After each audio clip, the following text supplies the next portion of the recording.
Good afternoon, everybody, and welcome from the GSB side to our inaugural webinar on hospitality leadership in turbulent times. From my side, I'm Jonathan Steyn. I am the convener for hospitality leadership at the Graduate School of Business. But before we kick off, I'd like to just hand over to my colleague and Director of Executive Education at the University of Cape Town Graduate School of Business, Commissioner West, just to say a warm word of welcome to all of the audience members who've taken the time out to join us today for this very relevant and important discussion for the hospitality industry, both in South Africa and abroad. So over to you, Commissioner. Thank you, Jonathan, and good afternoon, everyone. It gives me great pleasure to welcome you to this very first webinar that we are hosting for the hospitality industry. And, you know, when COVID hit, one of the first things that I had experienced with some of our key partners is how this pandemic has very solidly hit the hospitality industry. And the impact of it has been incredibly, you know, decimating in some of the, in pretty much all of the industry. And we've had to work closely with our partners to navigate this, because as a business school, we bring in a lot of international students, and we count on our hospitality partners to partner with us, you know, for the services that they deliver.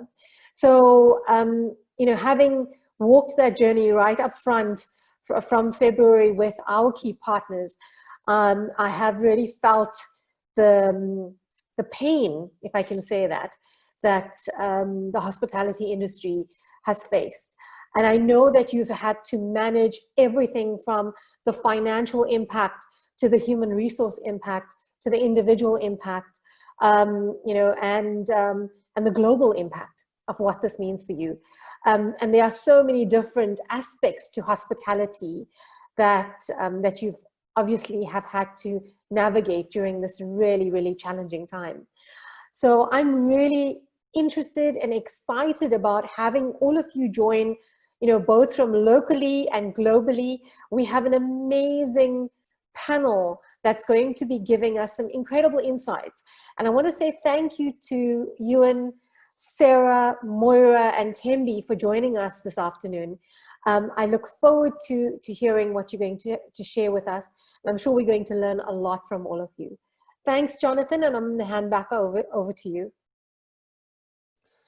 Thank you, Commissioner. Really appreciate it. So, firstly, in terms of the topic, I think it's, as Commissioner has mentioned, it's an incredibly relevant topic, and we have sincere empathy for our alumni that have gone through our course, for our mentorship network who have given us unbelievable support, and for our industry partners that we work very closely with to try and shape leadership thinking in the hospitality industry. So we really empathize with them in this very difficult time. Having come from a hospitality background and have a lot of friends in the industry, I can really appreciate what you're going through, but I guess not being an insider, we can never really fully understand the extent of what's happening. So I think, firstly, I think what's happened is it's really been a field-altering event. And some people have obviously put forward very dystopian notions of what the world is going to be like post-COVID, especially for the hospitality industry. And one wonders whether it's going to be quite as dystopian as people imagine it. You know, without question, it's a field-altering event that came from outside the industry, from a global level. And it, you know, we ask how this event will actually shape hospitality leadership thinking in the future. Even before the pandemic arrived, the hospitality industry was experiencing massive disruption from adjacent fields like the tech industry. And so having just started to cope with that and grapple with those leadership issues, they're now faced with an even larger, something much more out of their control than before. So we want, I think, today there's not going to be any PowerPoint. I think we've moved past PowerPoint in this COVID, post-COVID world, hopefully, and really to have conversations. And really we've got 4 great thought leaders today in the hospitality, both globally and locally, who are just going to apply some strategic thinking around where we go from here. And I think there's 2 issues which broad perspective that we want to take. The first is leadership, which is obviously inspiring and motivating people around a central purpose being why you exist as an organization, why you exist as an industry. And I guess that whole purpose has been sort of questioned at the moment. And then also innovation is,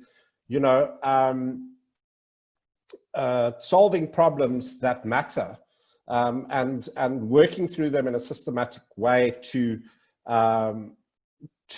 develop elegant and robust ways of doing things in the future. So how do we future-proof ourselves as organizations in the industry? How do we future-proof ourselves as an industry and build more resilience against what invariably may not be the last field-changing event that affects the industry in future? So we'd like to have a conversation, and I encourage all the panelists, our esteemed panelists, to really engage with one another. And I've obviously, in the background, had a discussion with them to jump in if they feel that they can contribute to a particular conversation. And we're really going to tackle 4 perspectives. But before I do that, I just want to maybe introduce the panelists. I mean, I think you've all received the material. So the first person is Euan McGlashan. He's no stranger to Cape Town. He cut his teeth in the hospitality industry now, down here, and has gone on to co-found and become the global CEO of Valor Hospitality, who's a strong partner with us in the hospitality leadership course, and really going to be looking at it from a global point of view. Then Thembi Kunene-Msimang, who I've known for many years from my days way back, and she is a tourism and hospitality specialist and held executive positions at the Tourism Grading Council, Retosa, and Brand South Africa, and now is the COO for Tourvest IME. And then Sarah Campbell-Watts, who is the founder of Baobab Connection, and they are an organizational development specialist. And then maybe Thembi and Euan, you can just wave and say hi for everybody. I meant to ask. Hello, everyone. Before. And then Sarah, if you can just say hi to everybody. And then Moira, who will be joining us shortly. She is an award-winning HR specialist and Euan's colleague at Valor Hospitality, where she is the international HR director, and she'll be sharing some really important insights on leadership in the face of organizational change and renewal. So I think we're going to lead into our first topic, and I'm going to ask Euan to lead with that. And it's really asking the question from a global perspective: what are the current and future leadership challenges, opportunities, and imperatives that global leaders have to engage in this process of recovery? I mean, what is the sentiment in the global hospitality industry? How do you see it at the moment, and how do you see it panning out in the sort of medium-term time horizon? Thank you, first of all, for having us. It's absolutely great. I apologize to anybody who's watching. I guess it's relatively apropos, but I'm actually in a Delta lounge headed up to New York, which is a ghost town right now. But we're still doing a lot of international travel. So let me kind of give you the kind of global where we are, because I'm really fortunate. I get to see it in different lands around the world. So the USA, as you've probably read and have been following, we opened up a lot sooner than everybody else. We've been traveling internally now, literally for months. I mean, we have a portfolio of about 26 hotels here. They were probably closed for about 2 weeks in total.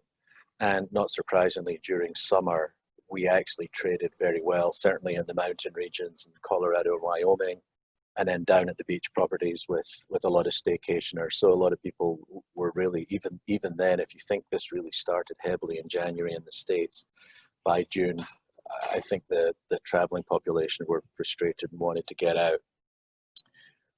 I'll maybe run on in a second once I've gone through the countries to tell you a little bit about what I see for recovery, and then we'll flip to leadership as a group. But in the UK, it was brutal, completely different to the US. We were shut down for probably 4 or 5 months.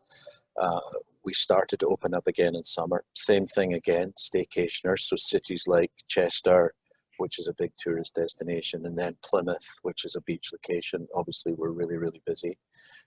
And that portfolio was probably trading around 50% occupancy at 17 hotels. Rate was down. I haven't seen any rate wars yet, which is interesting. US, on a blended basis, we were maybe as high as 70% occupancy across the portfolio at one point, and ADRs, were probably in the mid $100. Asia has been a really tough situation. Asia's a tale of two countries, to be honest. There's the northern part of Asia, which, not surprisingly, has recovered strongly, and they've been doing great for a while now. Southeast Asia, where we are, and an office in Bangkok and Thailand, has just been absolutely destroyed. And as you can imagine, Bangkok doesn't rely on Thai tourism, it relies on international tourism. I will be shocked if 50% of the hotels in the Bangkok market come back in the next 2 or 3 years. I think there's a lot of distress there. Middle East is slowly waking up. I know everybody that's watching today is certainly in the travel trade and are paying attention. I see that Qatar just announced 25 weekly flights to South Africa from October 3rd, so I hope that's true. And then there's South Africa. Obviously, you mentioned it at the beginning there, Jonathan, which is clearly as a passion of mine. It's where I grew up as a young adult. It's when we formed Valor, our African division with Mike and Tony, we spent a lot of time there. I personally, and I don't mind saying this, I think it's egregious and criminal, almost unbelievable what's happened in South Africa. I think if you take the 20,000 plus deaths in Africa, but layer that against TB and HIV, shutting down an entire economy and our industry, along with all other industries, and just putting people out of work, it's just been shocking to watch. Thankfully, things are opening up. We're seeing recovery now, and I think as soon as the international borders open, which they have to, I mean, we cannot lose an entire season. I mean, that really then is just, I mean, I keep using the word unbelievable, but I'll be in shock. So we've definitely got to get the borders open. What do I think briefly for recovery? I'm nervous here in the Northern Hemisphere about winter, because everybody that gets a cold or flu is going to think that they've got COVID. So that's not something that we're looking forward to. But I think the travelers getting savvier, right? I mean, people are wearing masks and they are trying to be somewhat compliant. But there is a groundswell of discord and a lot of pushback that we're starting to see. In the UK, I don't know if you were following it in London this weekend, there was a lot of riots and demonstrations. So I think everybody's just kind of had enough. I think that it's pretty obvious statement, but let's say it anyway. Leisure travel is going to come back quickly. I think that meetings will come back slowly, but groups and conventions is going to take a long time. I think until everybody feels that it's safe to meet in a group, now some do now, until that's universal, I think it's just going to take a while to get people's confidence back, and so the industry is going to continue to take a hit from that. But I think when it comes back, it'll be quick. And we're going to talk a lot today about leadership. I absolutely 100% refuse to call this a new normal. It's not a new normal, right? We're going to get back to normal. I'm sick of people saying new normal, and we will. And then I'm sick of, somewhat comedic, I'm sick of the words protocols and hygiene. I never want to hear them again once we get on the other side of this. And if I hear the statement, "You're on mute," one more time, I think I'll go out of my mind. Zoom meetings cannot be the way of the future. So, yeah, I think, look, that's a good opener. And then when you feel it's appropriate, let me kind of spin into kind of my view of leadership through this. Thank you, Euan. Yes, let's maybe get a perspective from Thembi, because she's obviously involved quite significantly in the South African and Southern African context. She's got quite a good helicopter view of sort of what's happening there. What are the developments? What does she see as the major challenges for leadership going forward in this sort of a defining moment, I suppose, for the local tourism and hospitality industry? So over to you, Thembi. Good afternoon, everybody, and thank you very much for this opportunity, Jonathan, for creating this platform. You know, when we were preparing for this talk, you asked me to look at the industry insights, especially as it relates to, you know, having a more meaningful collaboration and partnership with our governments, and working together with them as partners in the sector, and certainly as management and executive of businesses in this sector. It's very important to have a good line of sight into those dynamics. So the first insight that I'd like to share would be the fact that, you know, we do see a latent demand for travel, judging from the searches and the requests for proposals or quotes that we are receiving, certainly within my business. Customers are clearly interested in traveling again, and they're willing to travel again, despite the fact that the vaccine is not widely available. So we are seeing currently a very sharp demand for domestic travel, both for leisure and business travel, but so definitely a slow return.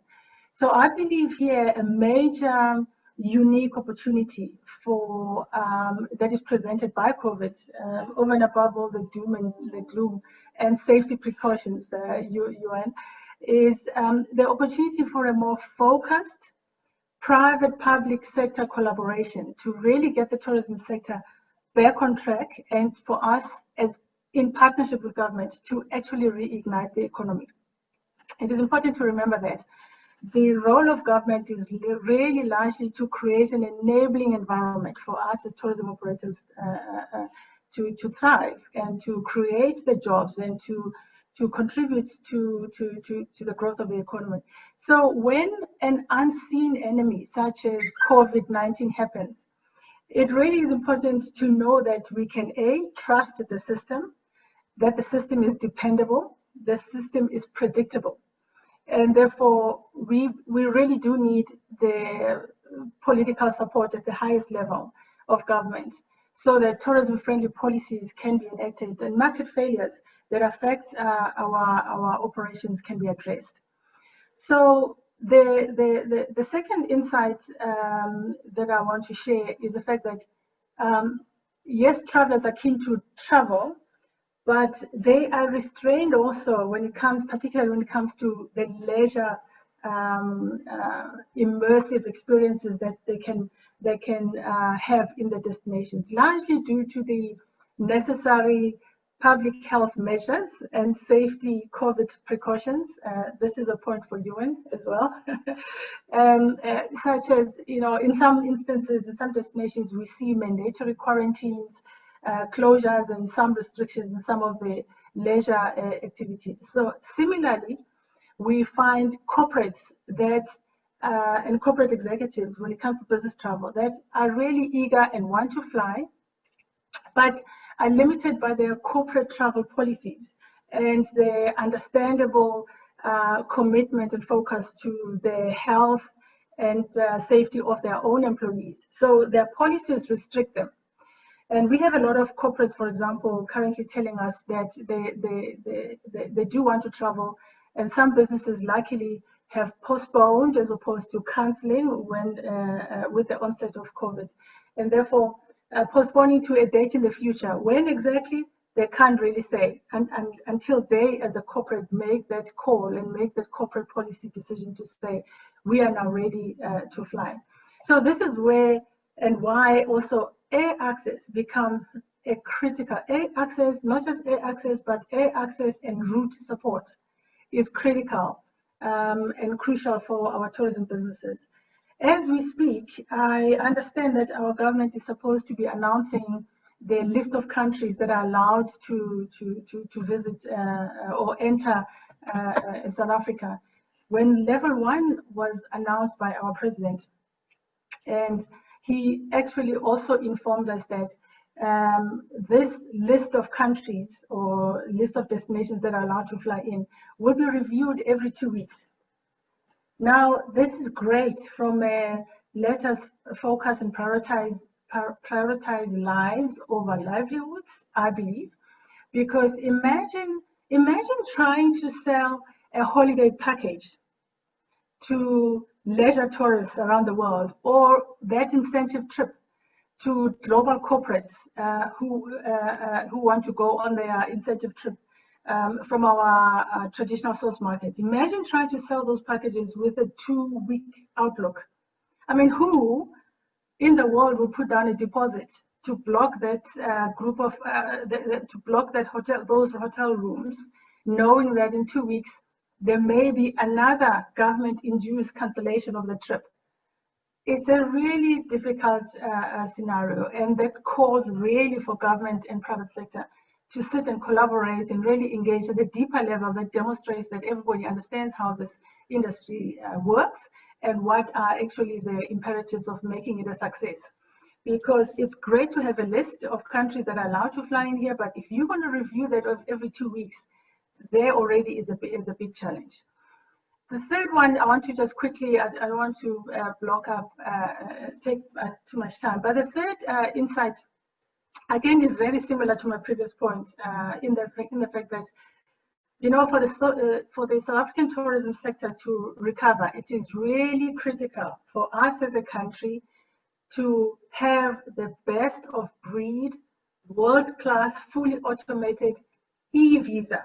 And I know this is something that we've been talking about for the last donkey years in the tourism space. But now, with COVID and part of our practical, realistic strategies to recover from this pandemic, I think we do hope also that government really means it this time, and that appropriate budgets will be allocated to this very important critical success factor.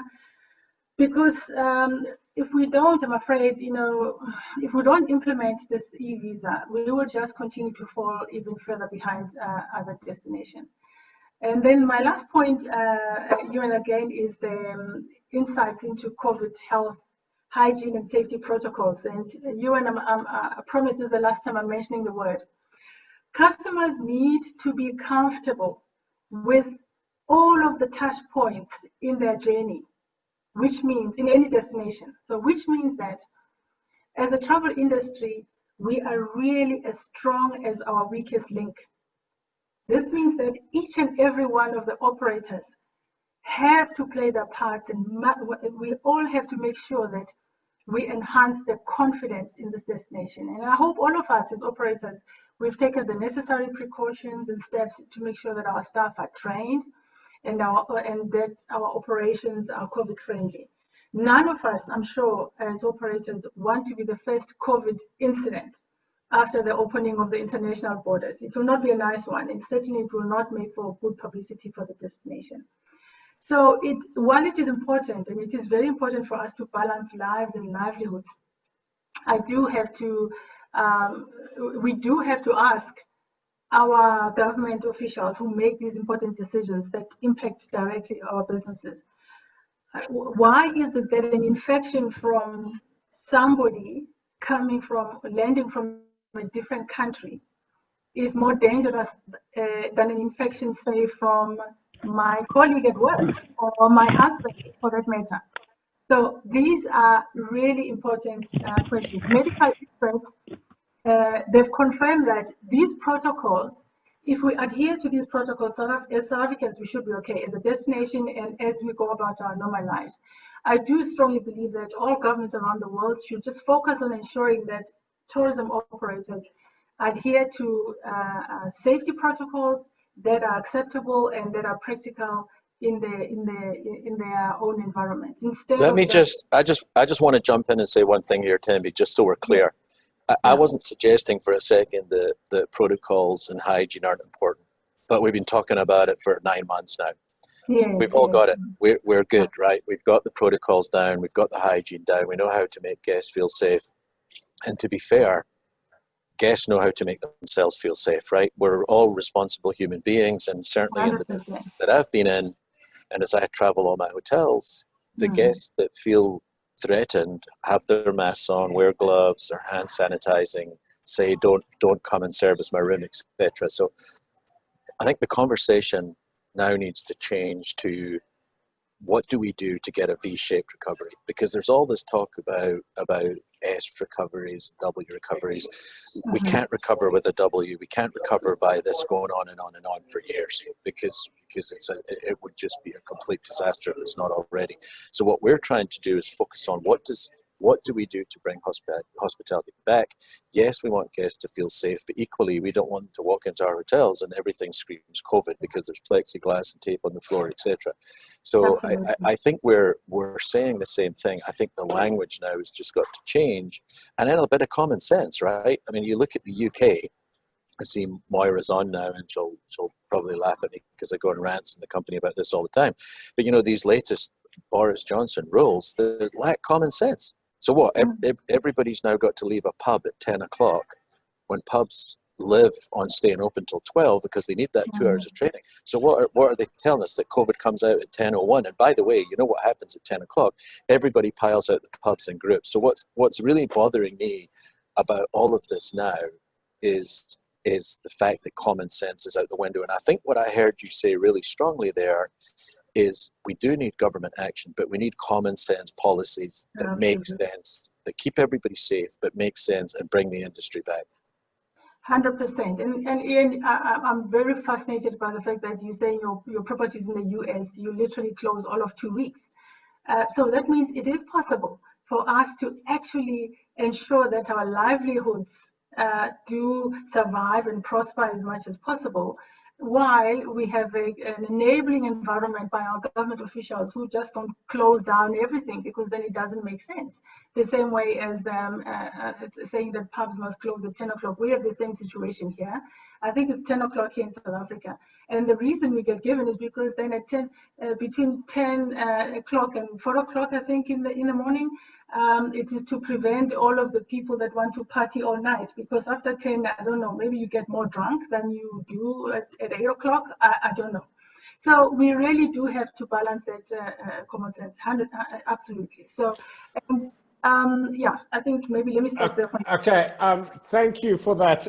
We were going to hold Thembi back, but because we were going to do a sort of zoom out, zoom in, and zoom out thing, but I'm actually glad we did it this way. We're sort of going from big picture, and welcome, Moira. Nice to have you with us. Give everybody a wave just to say hi. So just I think where I'd like to just get a comment from, I think it's fine to identify the problems, and I agree there's just so much jargon at the moment. In fact, Euan and I were laughing about it. Another good one is pivot point. If I hear that word once more, I think I'm going to so you know, but you know, there's no doubt that this is going to shift the way we approach leadership. And we've now got into a realm where we're talking about dialogue and collaboration between industry leaders on shaping the future, building resilience, building a new way of working so that we know how to face these challenges in future. Euan, how do you see, I mean, have governments largely been absent in this whole process from your perspective, on a global perspective? How does one then create the dialogue necessary and the commitment and the trust from government for the hospitality industry? Because I think trust is key. Listen, that's a tough question because they've all been different. So in America, we had what was called PPP, which was Payroll Protection Plan, which paid for all your employees. So you could keep your employees on. It just actually ran out. I think it was through October 1. But you could pay your employees, you could pay your mortgage, you could pay your rent. And so that effectively kept the economy alive. And I don't know how much you follow the stock market. The stock market's been strong and was having some unprecedented gains during that period. So we were fortunate. Now in the UK, there was the furlough program, which Moira may touch on, which paid up to £2,500 a month to employees. So we were able to save the employees there. That's now run out. And we've just been through massive layoffs, which is heartbreaking. Asia, there was nothing. Middle East, there was nothing. And as you all know, in South Africa, and as Thembi was saying there really was nothing. There were small amounts, but they weren't even scratching the surface. So I don't think governments have done their part. And for me, I've always said there's two kinds of leaders. There's those that have accountability and those have responsibility. And I'm not sure that there's been enough accountability placed on the government to get us out of this quicker. And we're not going to get into a COVID conversation today on what I think. But I've had to take the lead in the company, and knowing we were having this today, and knowing we kind of got to get through the panel. Let me just say a couple of things on that. That is, responsible leaders focus on structure, process, systems, procedures, analysis. And they're important, but as the global CEO of Valor, I'm accountable for the entire company and for the results for sure, but our reputation management, our corporate social responsibility, which I know, and it's going to be really interesting for everybody to listen to Moira and Sarah today, guidance, common sense, leadership, and this has been an interesting experience for me because you know a bit about us, but I love the company. I love our employees. I'm a people first person, and when you want to prove your love and respect for your teams, there's only one time that you get to prove it, and it's when the shit hits the fan. And I'm not sure if I'm allowed to say shit, so sorry for all the kids watching from home. But that's when you need to step up as a leader, take the pain, and that's when your entire team around the world look at you and say, okay, let's see if your culture is as strong as you say, and if the boss stands up for us, fights for us, and strips, or is he going to strip down the business to protect himself? And that's a lonely place to be, because you've got nobody who's there to motivate you, push you, guide you, prod you, and you have to get up every morning with a smile on your face. You have to motivate yourself. You have to find those energy reserves because you're just giving of yourself every day, and then you have to get back out onto the battlefield and on the lead horse. And when you come back to me, I jotted down for me what were the 10 key lessons that I learned through this, and what were the most important aspects of leadership. But yeah, I think we can rely on governments to a certain point, but when you're the leader of a business, you have to provide calm in a situation that's chaotic. And I'll give you a little bit more on that, but I'm conscious that I don't want to hijack this panel and do all the talking. Thanks, Euan. Always great. Just a comment from Chris from Cape Town, who says, if we wait for politicians, we wait forever. And is saying we should concentrate on the small wins, focus on the travel market, do the best we can, and then focus on when things broaden out. Thembi, before we come back to you, I think I'd like to get Moira to drill down a little bit more into sort of how to approach leadership from, in terms of organizational change and renewal. Even before COVID, we had massive disruption from the tech industry, Airbnb and so forth. Now we're facing a field-altering event. Speaking to a lot of hospitality leaders, there's been a delayering in organizations. There's been emerging of many roles. There's been pay cuts, layoffs, you know, even senior personnel being paid on an hourly basis. I mean, these are massive organizational changes. You know, how do we cope with all these changes as hospitality leaders going forward? And then I think once we're done with that, we'll feed back into Euan and then come back to Thembi before we then go over to Sarah. And Sarah can maybe also just come in on the back end of this conversation, looking at it more, well, how do we approach the mentorship, the mental health aspect of leaders themselves in terms of self-development, and then also their teams. So Moira, you want to crack on with your perspective on leadership and organizational change and renewal? Thank you, Jonathan. What you've said has been absolutely true. It's what we're seeing on a global basis. And I'm very fortunate to work in such a people-centric business with you, and I'm sure others have different experiences of going through organisational change and the process and the strain that that involves. You know, it is a necessity today, unfortunately, that every organisation is making headcount reductions, and every leader is having to face some of the most challenging decisions they make in that leadership role that's affecting people's lives and that of their teams. You know, it's a very unknown situation for leaders. There was no planning for this impact of COVID. It's not like a normal economic downturn where you can see it coming in advance. And what we've very much seen here is that people have had to use their head, their heart, and their guts to do things differently. And, you know, good leadership is about identifying the correct change and making it happen. So what we're experiencing now is that, you know, you've had to use your head and your logic and your commitment to a change model, but you've been forced to try new ways of doing things. You know, what we all did before doesn't work today. Technology is playing a huge part, and it will continue to play a huge part in us resetting our businesses. You know, in a hospitality business, for me, onboarding, for example, new employees, that orientation, that first welcome to Valor was an absolute, you had to do that face to face. You know, we're in a people business. I am shocked that we now do that highly successfully over Microsoft Teams. And we measure individuals' knowledge and understanding on our e-learning platform with great pass rates.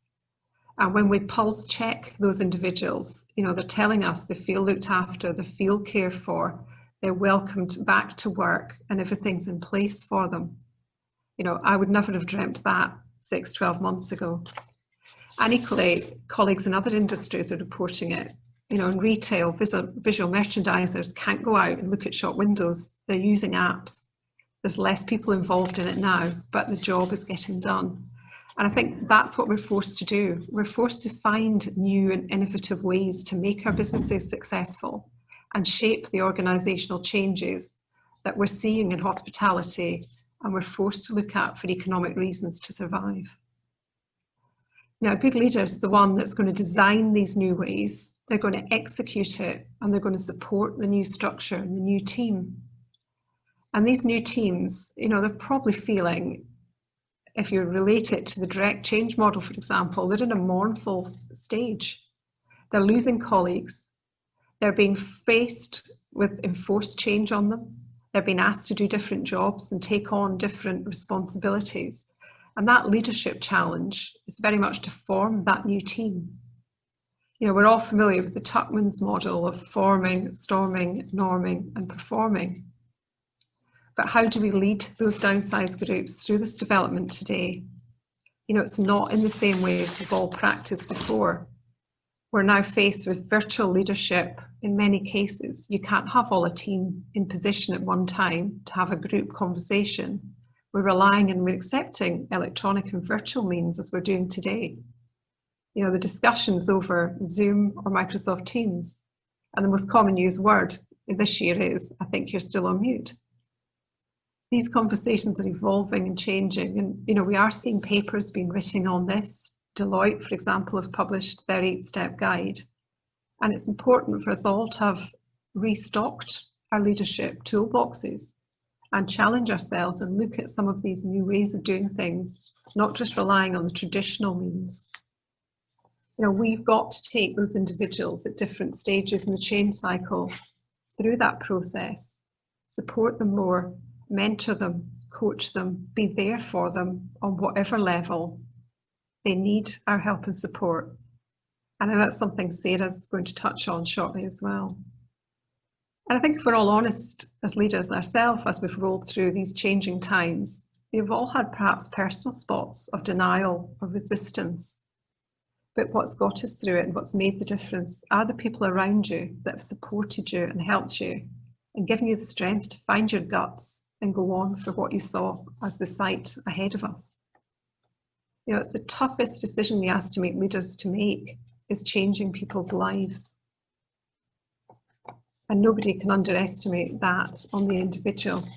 So I think leadership today is very demanding, particularly in the hospitality industry. And, you know, we shouldn't overlook that demand and that stress that we are asking of people, or people are feeling and expressing within the industry, just as they are in other businesses and industries affected by COVID. I think that's an important topic for us to address today as well. And I think Sarah has some insights on that. Thank you very much, Moira. In fact, you read my mind. And I'm going to go over to Sarah now.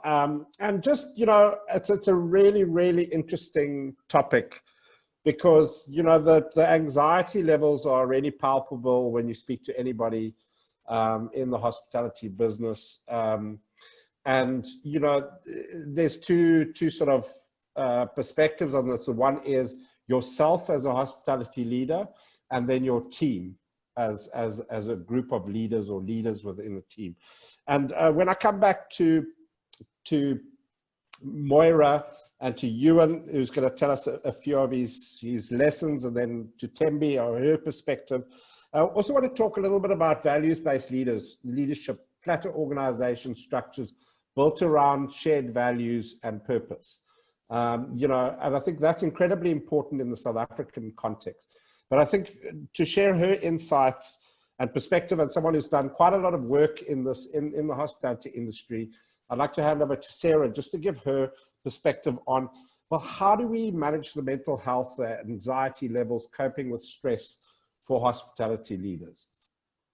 Jonathan, thanks so much, and just great to hear the panelists' input. And I think really linking to what Moira's just said in terms of, you know, what is this place of stress? I know that, in the work that I've been doing a lot of support of teams going through this time of leaders, both in the hospitality and tourism industry and in other industries as well. And it's been fascinating to see the differences, but a lot of similarities. And I think the best description I kind of have of what this time has been about is, we often talk about change being a roller coaster, but I think in COVID times, it's almost the COVID coaster. That how the kinds of things we're going through, whilst there's differences, there are a lot of similarities. And so some of the things I think all of us have been experiencing, I'm sure those of you sitting in different places in the world and South Africa today would recognize some of these feelings. And this is very much into the individual experience of what this time has been like.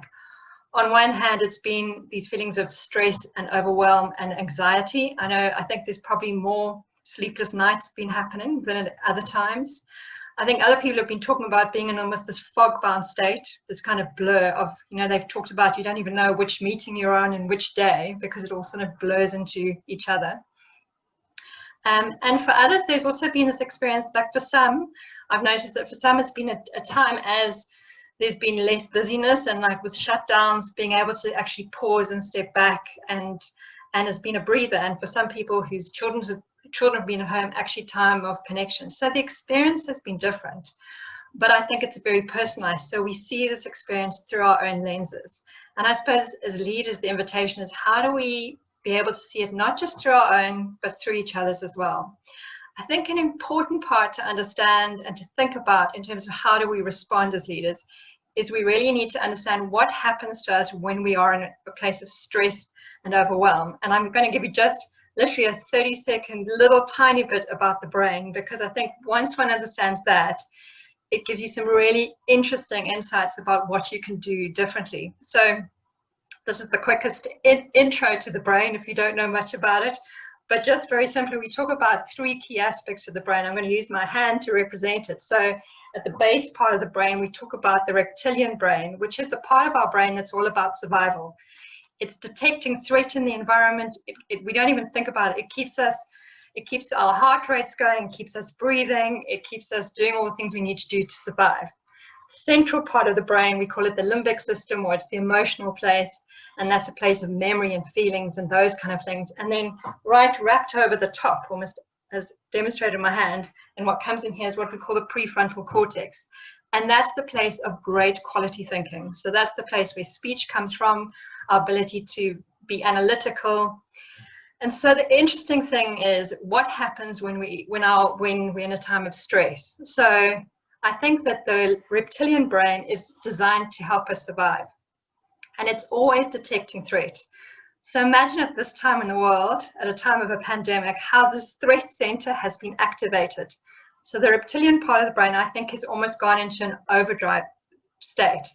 And we know it because things like our window of tolerance is shorter. So probably that fuse where you find yourself blowing your fuse more often is more likely. That sense of being almost not able to think, it's literally because when we're in this kind of threat state, almost the prefrontal cortex detaches, and it literally becomes harder to think well. What's so fascinating is at the same time we're needing leaders to do really great quality of thinking. But at the same time, it's so difficult to, because we're literally in a threat state. So the question is what to do with it. And what we know from research is that it's very hard to think our ways out of stress. I don't know if any of you have woken up at 2 o'clock in the morning with all kinds of things going through your mind, and you're desperate to go back to sleep, and you're desperate to sort of reduce those feelings of anxiety, and it's very difficult to. So there's research that's been done. And what they talk about is if we're wanting, because we want our brains to be in the best possible state as leaders, to be able to deal with these challenging times. And so the approach that I love is it's called a bottom-up approach, that instead of trying to think our way out of it and kind of force the good quality of thinking, we almost need to do something to almost calm down that reptilian brain to feel that it's not in such a state of threat. And so some of the easiest ways to do this is things that we do naturally and easily, and it's common practice. It's back to the basics. So we call it common practice, but it's common sense, but often at times like this, we stop doing it. So it's some of the basic things which are the simple act of breathing. So even just noticing as you're sitting, listening to this panel discussion, I know all of us in these Zoom calls, by the end of the day, I think we all hunched over and our chests have literally kind of disappeared. Even in just throwing back your shoulders and starting to breathe properly, we know that when people are behind screens, they're actually doing less of that. And so just opening up and starting to breathe, and particularly when you're in a situation as a leader that calls for a really difficult decision, just that state of breathing. Another one, it's all the simple stuff like hydration. This is of particular concern that when we're not hydrated, our brains don't think in the same way. And as soon as we up our hydration levels, it's easier to think. So if you think about staff now in a situation in a hotel environment, for example, who've now got masks on as well in many countries, that hydration levels often are a challenge anyway when you're on the floor. But now put a mask into the mix, and it's very likely that hydration levels will drop. So simply by thinking about these things. Another one is about movement. And so when we literally get back into our body and start moving, it makes a big difference. And so in South Africa, we've had the Jerusalem Challenge, which I know has become global, where we've got this amazing dance that people have been doing all over. What's fascinating is what we've noticed is in teams that are doing this challenge, there's been an immediate drop in their experience of stress. It hasn't taken it all away, but by simply getting back into their bodies, there's been a difference. So I think these are some of the things we can do individually. And I think particularly at a time like this where we feel that so much is out of our control and that worry zone is so big, being able to focus on things that really are in our control, which is really the only thing we control as ourselves, is important. I think the next bit to think about from a leadership perspective is from a stress perspective is what does it mean in terms of your teams and your team members, and what can you be doing differently. So one of the things we've noticed is that there is a great need to be able to share and talk through these experiences. So yes, we want people to move on and be able to serve guests, but partly the ability to do that is being able to just talk about what the experience has been like for them. And I think in doing this, what I've noticed in sessions that I've run is the team members hearing what it's like for other people. Firstly, it grows a greater level of empathy and appreciation that we are going through it differently. Some people are actually doing okay, and some of others are struggling. And in the act of talking, it also helps people to put down some, it's almost like the things that are weighing on us, almost like bags that you're carrying. So if anyone's carried lots of bags to a room, you know there's only a certain amount you can carry at one time. And I think before trying to move people on, it's also like how are they able to put things down, to let go, to move on. So I think that those team conversations are really important. And I think another critical piece for this, how do we move our organizations on, is I think in the hospitality industry, we focus very much on the guest experience. What's it like for them? What's it like entering our properties, our experiences? But I think at this moment, it's really important to also be thinking of with equal focus on what is the staff experience like? What are our team members' experience like? And what does well-being mean? Because the ability to provide excellent services based on their ability to, where are they? I think what you touched on, Jonathan, was the importance of purpose and values at this time. And one of the things I'm noticing that's happened certainly in the last month or two with teams here and organizations also in other parts of the world, is this renewed call to start thinking about vision and saying, what does success look and feel like, and what will it mean for us at this time going forward? Because I think without some kind of guiding star of where are we headed, it's easy to feel kind of really lost and fog-bound. And so I'm seeing a few organizations who are really starting to reconstruct what it might mean. So the last bit I'm just going to touch on, which I think is a useful one to think about, is just the mindset of leadership. There's been some interesting articles. There was one last week in the Guardian newspaper, and a few others who are talking about that the mindset that we hold is really important for how we experience this time. And so the one I came across it right early on in the pandemic. There was a conversation I was part of with other tourism members, and one of the things someone on the call talked about was what would happen if we could engage in having more of what he called an explorer mindset. So if we think about explorers, their point of departure is uncertainty. They're not waiting for certainty to happen. And I think in my experience of talking to leaders, there's a lot of almost waiting for certainty to return. But what if instead we saw the point of departure as uncertainty? And one of the things I loved in the conversation that followed was an explorer goes into the world in a real state of curiosity. So when we're in a state of curiosity, we ask lots of questions. And I think in asking those questions, we might not have all the answers, but we wake up quality of thinking in others. And from a brain state, what's fascinating is we can't be in a state of curiosity and fear at the same time. So as leaders, how we ask questions of team members, how we ask questions into other spaces, I think is really important.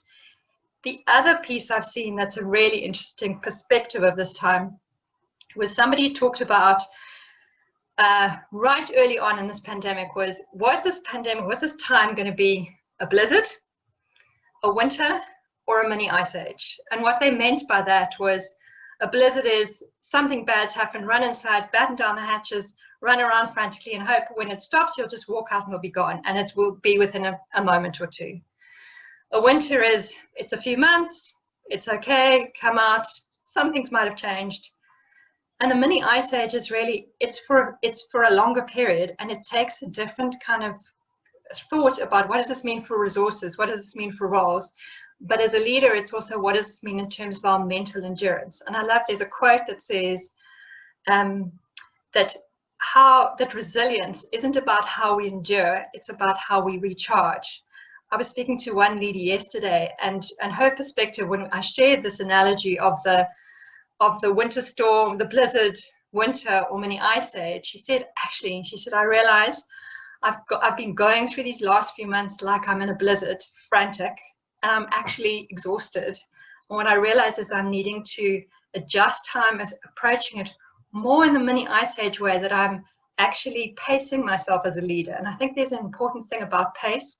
And you and I agree with what you said in terms of, instead of going to a new normal, I love the idea of the mini ice age. It's a period which we will emerge from in a different kind of thriving state. So those are just some thoughts that I thought would be useful to share into the discussion. Thank you, Sarah. Very, very insightful. I like your perspective on mindfulness, which I think is really important, which you touched on, and then embracing change and embracing chaos to a certain extent, and getting being in ourselves and rooted where we are right here and now. So I think that's a really important lesson for us.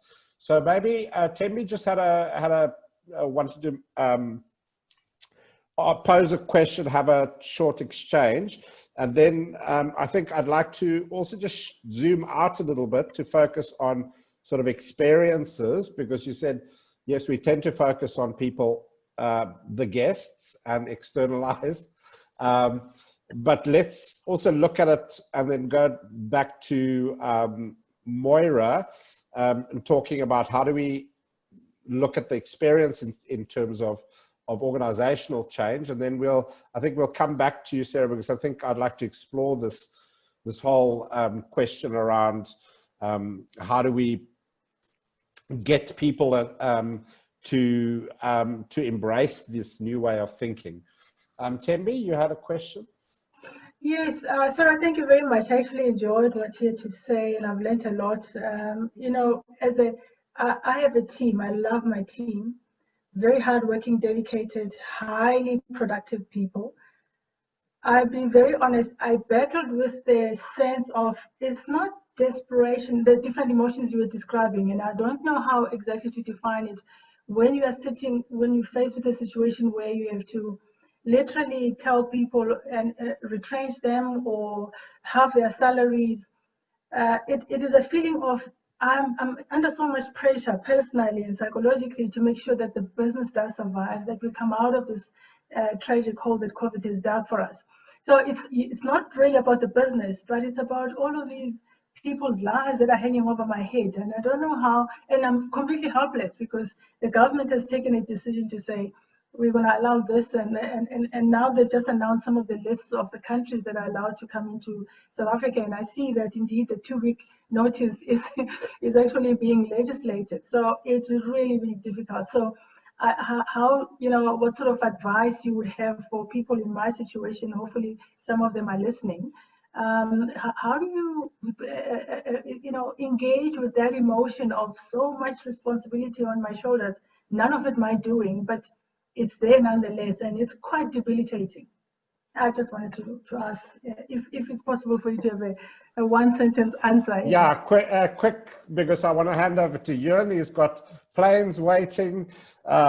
He's got places to go, many fires to put out, I'm sure. Yeah. Thank you. Well, hey, listen, now you understand the pressure I'm under. Did you just listen to Moira and Sarah? That's crazy, and I'm the leader. Big shoes to fill. And I plug to Sarah because we used Sarah and Baobab for almost a year, I think, Sarah, as we redefined corporate culture and kind of our how, why, and what. And they did an amazing job. So anybody listening today that really wants some assistance in that space definitely should speak to Sarah. And then Moira, and obviously been working with Barry Ross, our HR in South Africa, has done a phenomenal job with our company and really defining how we behave, our behaviors through this. So all I wanted to add, and it really comes back to how Sarah ended, is probably 3 weeks into this, I realized it was an ice age moment.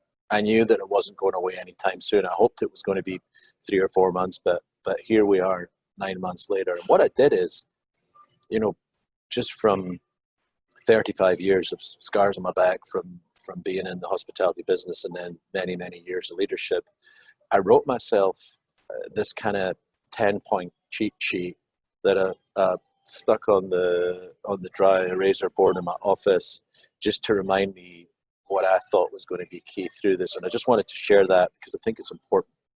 So number one is, I knew that I would have to offer regular, clear, and concise communication, which is absolutely key.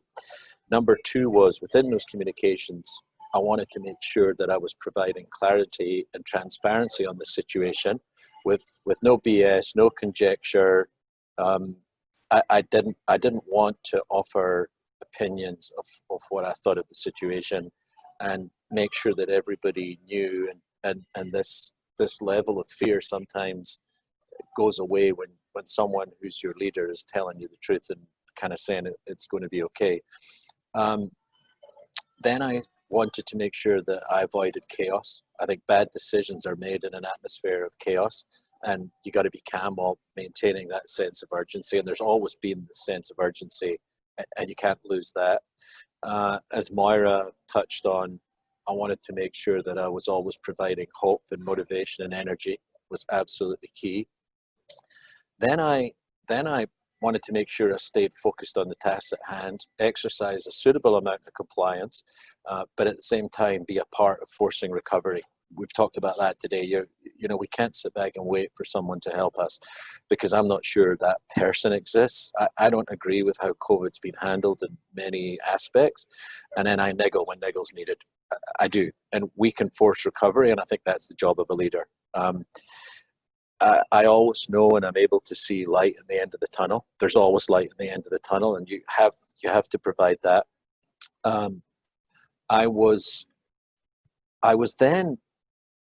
It was important for me to focus on business growth, because from crisis comes opportunity, and it's too easy to get stuck looking in the rear view mirror when you got this big windscreen in front of you, and you've got to create this path. So, we continue to seek out opportunities because it's critical. We don't get mired in all this just crap every day and all the battles that we fight, because that they're not going away, but we're always seeking ways to grow presently or in the future. And it keeps your spirit up. And for me, perpetual optimism is a force multiplier. And I try to put that and impart that into the teams around the world. Find positives, focus on them, share them, and provide hope, because everything will be okay in the end. We will get through this, and we will get back to normal. I spent a lot of time in terms of Valor focusing on building brand awareness, and I would encourage all leaders to do that. And brand meaning your brand, so whatever your hotel or business is, spend time in the social space, the digital marketing space, and stay front and center of your clients' needs and your prospective clients' needs. And again, it keeps your thinking fresh, and it gives you something positive to work away from. I was always determined that we would leave nobody behind, and attempt at all costs to do that. Everybody's scared, stressed, or anxious. I mean, we're seeing unprecedented levels of anxiety, as Moira and Sarah touched on there, and the corporate social responsibility we have as a company dictates that.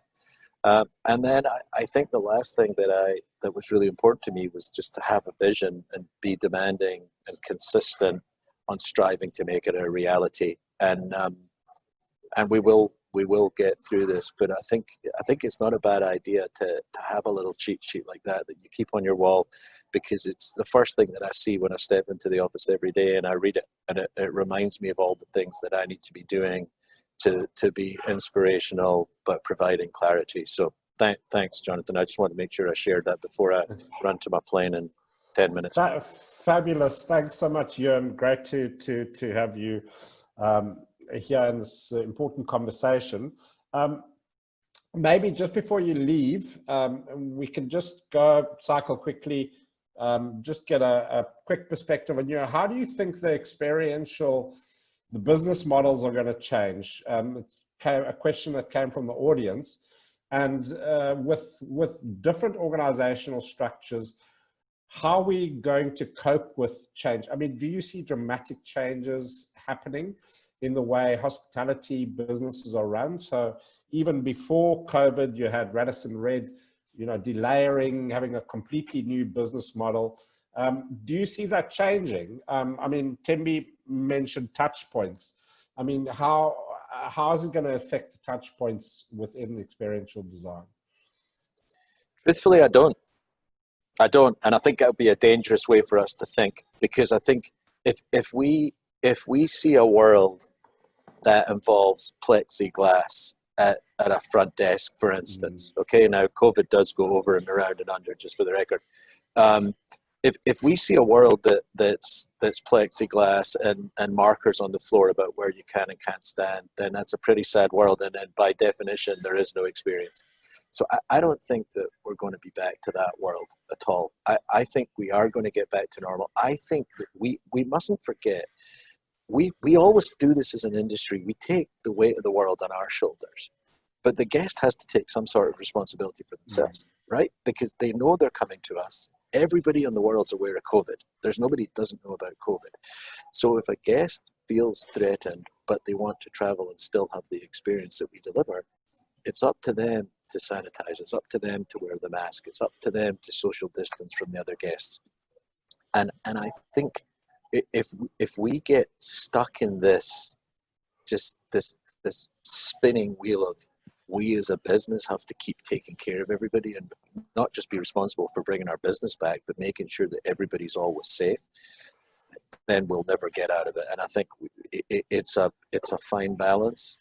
Yes, we've said it before. Protocols are now in place. Cleaning is in place. Hygiene's in place. Hand sanitizers are everywhere. But at some point, we got to take down the barriers. We got to get back to doing what we do best. We've got to deliver that incredible experience, and the guest has to take some sort of responsibility for themselves. It can't always be on us. Thank you very much, Euan. Have a safe flight and wish you well, and good luck with everything that you're faced with in the coming months. As a leader, really great to have you, and thanks from the GSB side. So that's great. Thank you so much. Cheers, everybody. So Thembi, just to switch over to you, and then I'd like to get back to Moira, and then finally Sarah's going to have an opportunity to answer your question. But I just want to try and go through it. Sometimes these conversations take a life of their own. So one has to embrace change and chaos sometimes as a convener. But we have about around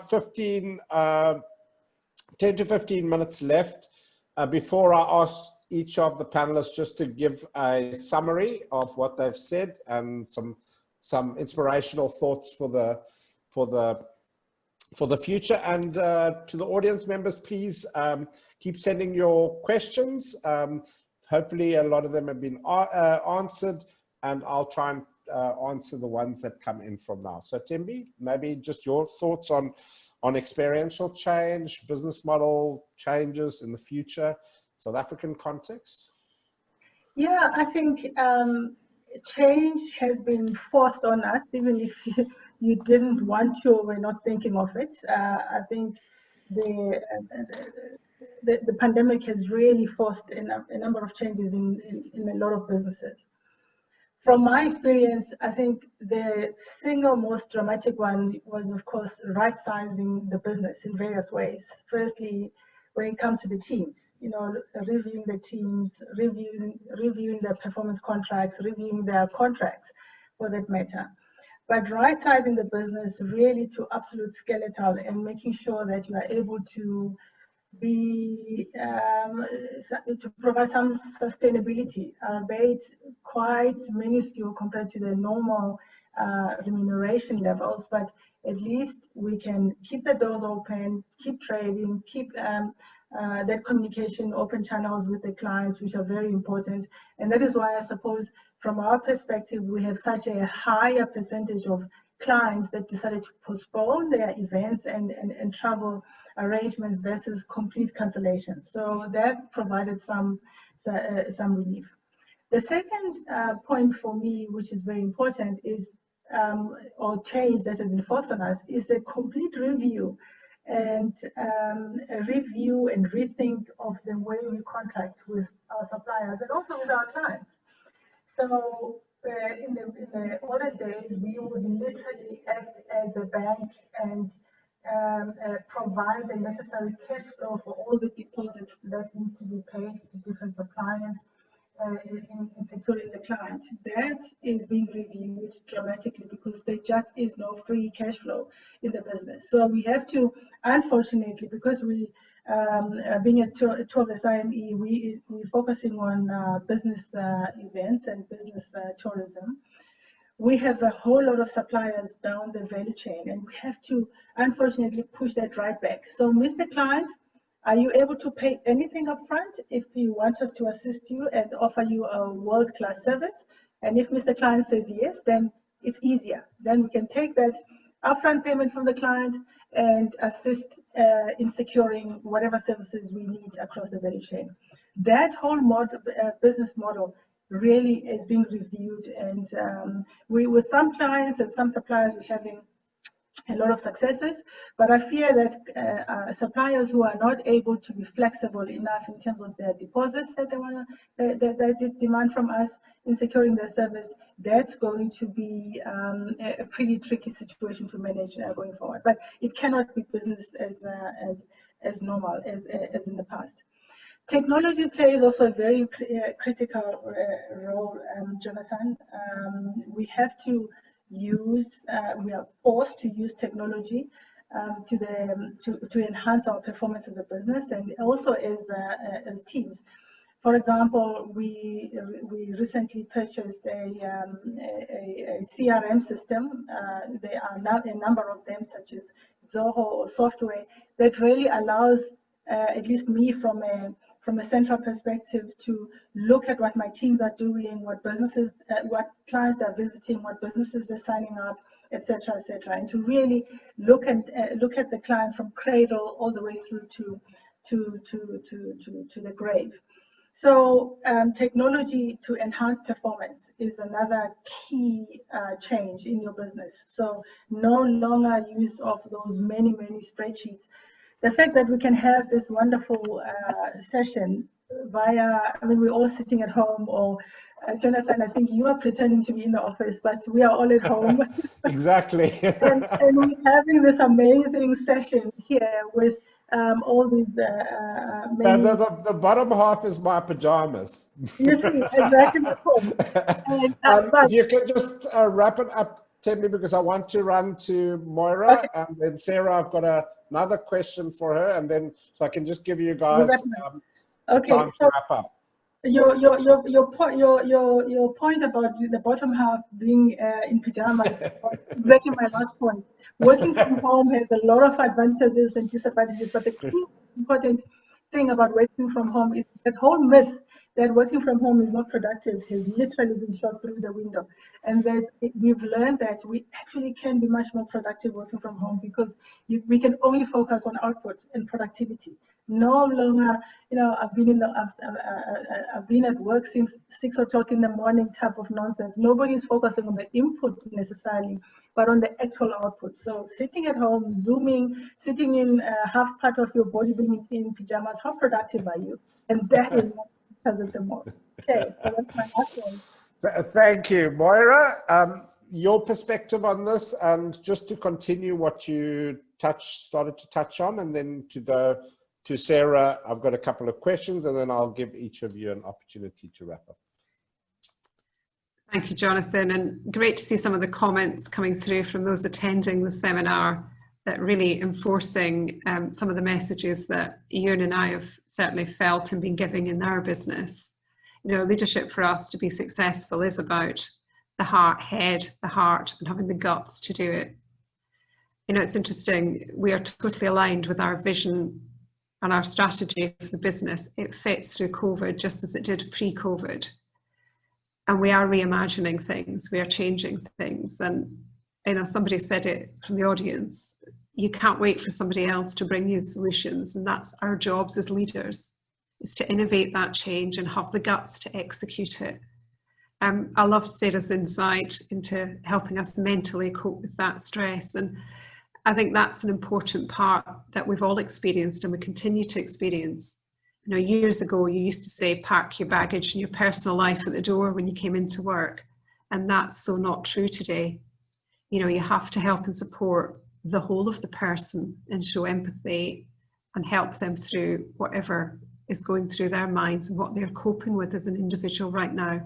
And that's, you know, some very stressful times, not just on the employees, but on the leaders themselves as well. So I think that big empathy piece in leadership, clear direction, regular communication has been absolutely vital, one of our keys to our success and our engagement of our team. You know, we had very strong team engagement pre-COVID, and we've continued to maintain that throughout. You know, weekly, we have a comms group that would send messages to people sat at home. We focused, rather than on business for the first few weeks of lockdown, onto what we can do to help people and their families. I know in the UK, we were fortunate to have the furlough scheme that paid and contributed from the government towards wages. So we were coming up with competitions for families to take part in. We sent them egg crest seeds to grow, and we had growing competitions. We started to see green shoots, and the feedback from our team about, you know, we look forward to our weekly activity. People were being innovated and energized and connected with that, and Valor still remained a very important part of their lives and of their families' lives through that tough time. So I think for me, they would be some of the important messages and reinforcing some of the things we've heard from the attendees and the panelists today. Lovely. Thank you, Moira. Appreciate that. We'll come back to you just to wrap up. Sarah, thank you for some very salient points earlier, and maybe you can just go to answer Thembi's question. And then there was a question from the audience about how do we develop that explorer mindset? I mean, what do we do as leaders to cultivate a culture of that at the moment? I know, having worked with EQ, sometimes that's a good way in which to engage empathy, getting people to listen more actively with other people. Maybe you can just share your insights for 3 or 4 minutes, and then we can wrap up.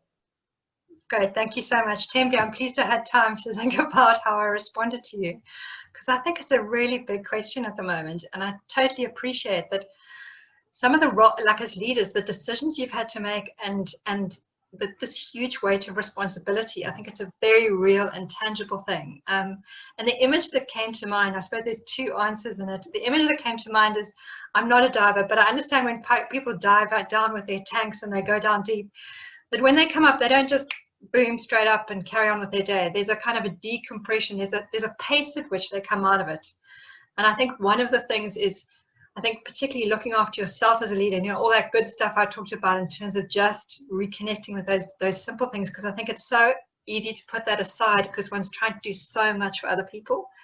But it's also when one's having to do the difficult messages, it's just what do you do before and after just to decompress. I know that one of the things I've been doing is running these, what are we calling them, pause, breathe and connect sessions with leaders who are going through similar things, and just being able to share into that space what it's like to hold this weight. I think, you know, sometimes a problem shared is a problem halved. It doesn't take it away.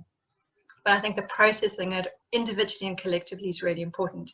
And I think this sounds, I know in leadership we don't often talk about this, but I think that just being gentle on oneself as leaders is also really important. You know, often it's so much about how we need to be strong and keep going, but it's also that sometimes it's about what gentleness do we need to create for ourselves. There's a lovely quote that says sometimes we have to find the comfort within the wider discomfort, and comfort can sometimes be small things that just replenish our cups a little bit in the face of actually so much that potentially can drain it. So I suppose it's the replenishment piece. Hopefully that gave you a little bit. We can have a longer conversation, but it's something. The second question was about how do we develop an explorer mindset. There's so much you can do about it, but I think an explorer mindset to me is about this curiosity piece. It's about creativity and it's about courage. And often what I talk about in organizations is how do we unlock quality of thinking? Because as soon as we get this questioning state going, so Jonathan, you touched on some of it's about listening and how do we actively listen. I think it's also about intention, that when you intentionally decide, like for me, what would an explorer mindset be? Looking at a situation, instead of just responding and reacting to it, it's stopping and pausing and saying, what can we learn from this? There's a lovely quote I read recently which said, "The things we find the most challenging can be the worthy opponents who teach us the most about ourselves and how to grow." So I suppose within that it's saying, so being curious about it and noticing, for example, in a team situation, you're noticing that they're really struggling. It's also asking them, so what would different look like if we had to explore this from a different perspective? What could we try that's different? And I suppose being engaged in this constant cycle of being able to ask into the space, get people to explore, create, is really important. And I think when we unlock the quality of the collective thinking, then the quality of the actions improve and then the results come. So I think to me, and the basis to me of unlocking quality of thinking is just how do we nurture the relationships? And that really starts with how do we care for selves? So I suppose there's lots more to it, but that would just be my small take on it. Yeah, thanks, Sarah. I mean, you know, from every year I have to deal with groups that work in our program, and trying to get them as group members. Okay, now we're talking about something where it's an organization, teams in organization in crisis, and the importance of, as you said, self-reflection and you know, appreciating other people's talents, having empathy for their own situation, is a really important message. So thank you for that. It's really, really insightful and powerful stuff. Moira, so let's go to Moira and then Thembi for a summary, and Sarah, then we'll come back to you, and then I will just say a final word. So if you can just keep it to sort of 1 minute wrap up, final pearl of wisdom for budding hospitality leaders out there and people and practitioners engaged in the industry at the moment. So Moira? Thank you, Jonathan. I think my summing up would be, you know, have the courage of your gut reaction. You know, we can spend so much time trying to make things logical and find a logical answer, but you always come back to what your first thoughts were, don't you? That gut reaction. So rely on your gut reaction. It's driven from your knowledge and from your experience. And in 9 out of 10 decisions, I'm sure it'll be right. But I think in this environment, everybody accepts that even as leaders, we don't always have the right answer. But if we communicate what we feel is right, and if we have to go back and say, guys, you know, let's be honest, I made a mistake on that one, and this is the way we now need to go. They'll respect you for it, and they'll follow you and join you in that journey. So that would be my sort of summing up, is head, heart, guts, and go with that gut reaction. Great. Thank you, Moira. That's a very, very, very salient point, important. And Thembi, you want to add to that and summarize from your perspective? Yes, I'm very interested that you are asking women to give you a 1 minute closing session. You know, we can't speak less for less than that. So, we live in hope. Listen, unfortunately, you know, I'm closing now on a note where somebody has just WhatsApped me the list of countries that are barred from coming into South Africa. That's just been announced by our government. And unfortunately, a lot of our source markets, key source markets, are in there. United Kingdom, so Moira, you're not going to be visiting us very soon. So the UK is in there, the United States is in there, Switzerland is in there.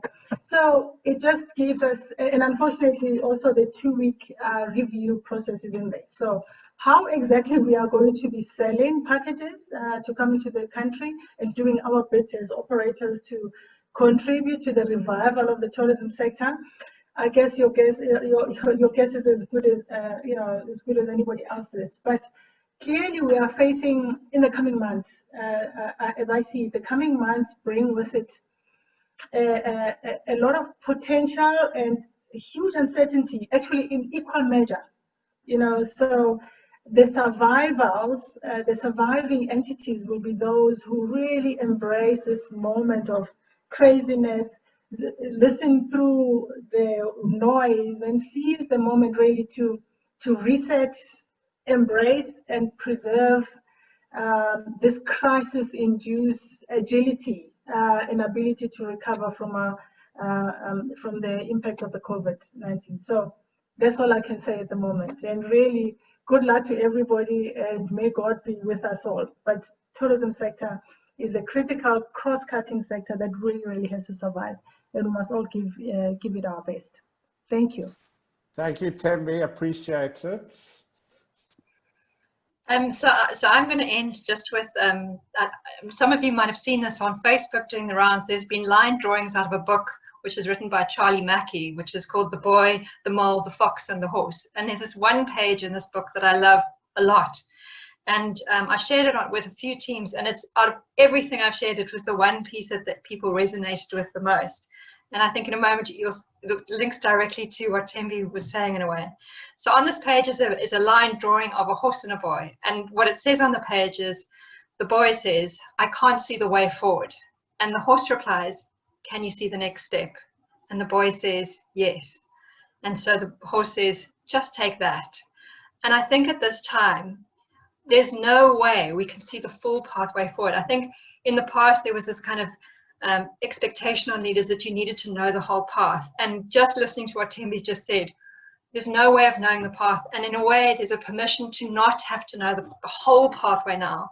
But as Moira said, in terms of that gut instinct, trust your gut instinct to take the next step. And it might be at this time that if all we're doing is taking the next step intentionally, consciously, and using that gut, I think it's going to take us into a great place and navigate what is an incredibly challenging time. So that's my wish for you all, that you can take that next step. Thank you so much, Sarah. Very, very important and insightful points, and asking maybe conversations for a new day around how we approach mentoring and coaching going forward, you know, at an executive level. We in our program have a mentorship program. We have a network of mentors in the industry, and it's a really, you know, being one of the first programs, and I understand really the importance of mentoring and coaching going forward. So it asks interesting questions, but something maybe for another time to explore. But I would just like to thank all our thought leaders, our panelists, to the GSB Exec Ed team, who've done a wonderful job setting up all the platforms, running through all the sort of dress rehearsal type of situation, and providing the support. Thank you, Randir and team, and Commissioner's team at Exec Ed. Then thank you to our alumni who've attended, our mentorship network that we have, and then our industry partners such as Valor, such as FedHasa, who've been instrumental in us being able to create the platform for this type of conversation. And hopefully we'll have the opportunity to explore some other issues that leaders face going forward in the next few months with follow-up webinars. So thank you very much, and I wish you a wonderful evening further, and wishing everyone in the hospitality industry all the best going forward. And hopefully you've found some relevant insights that you can apply in your own businesses, in your organizations, and in your field of influence that will help you. So thank you very much, and all the best.